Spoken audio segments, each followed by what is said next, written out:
Hey, this is Chris from Mission Capital, and today's video is going to be the first in another little mini series that I'm going to be doing on adjusted EBITDA. And so I'm sure you've heard of regular EBITDA before, but what about management adjusted EBITDA or diligence adjusted EBITDA or even lender adjusted EBITDA? I mean, what the heck does all that mean? So we're going to go through that. Today's video is just an overview. Tomorrow we're going to build a little EBITDA schedule, and in the next video we're actually going to show something called pro forma. So anyway, we'll get to that. Today, let's just talk about what EBITDA is. And so you've probably heard it before, but if you haven't, it's the earnings before interest, taxes, depreciation, and amortization. And so, okay, that's great. I can define it, but what do I even use it for? So like I know what a chair is. I can define that. It's got four legs and a back. But what do I use it for? I use it for sitting. So what do we use EBITDA for?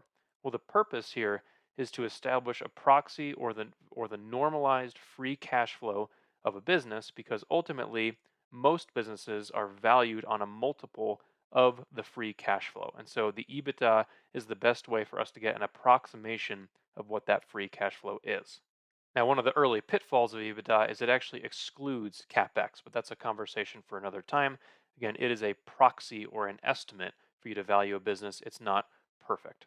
And so, going into the details a little bit, EBITDA is not part of GAAP. And this is one of the key things to keep in mind when you're talking about EBITDA, because it's not subject to a set of rules like GAAP. So, that just means you have adjustments you've made to the earnings.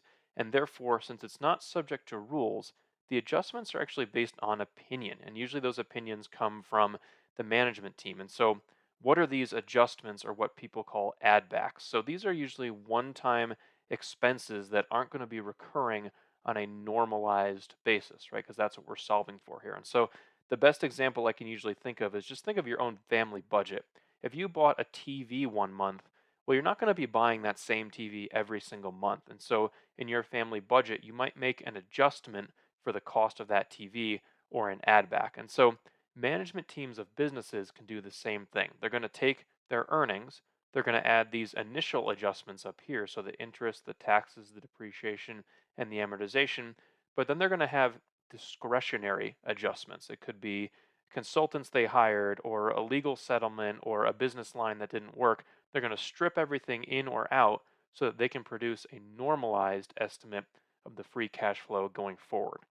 The most important thing to keep in mind is, since a business is ultimately valued as a multiple of its free cash flow, and these add backs or adjustments are based on opinions, that each opinion can actually have a massive effect on evaluation. So if you have a company that's got a 10x multiple, well, every adjustment that's in your EBITDA is going to be worth $10.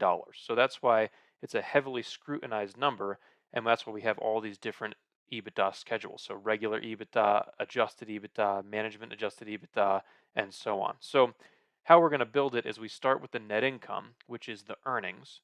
We're going to go then to EBITDA, and then we're going to talk about adjusted EBITDA. So much easier to understand in an example. We're going to do that in tomorrow's video. Today, I just want to give you an overview about what we're building and how to think about the big picture. So that's it for this one. Thanks for watching. I'll see you in the next one.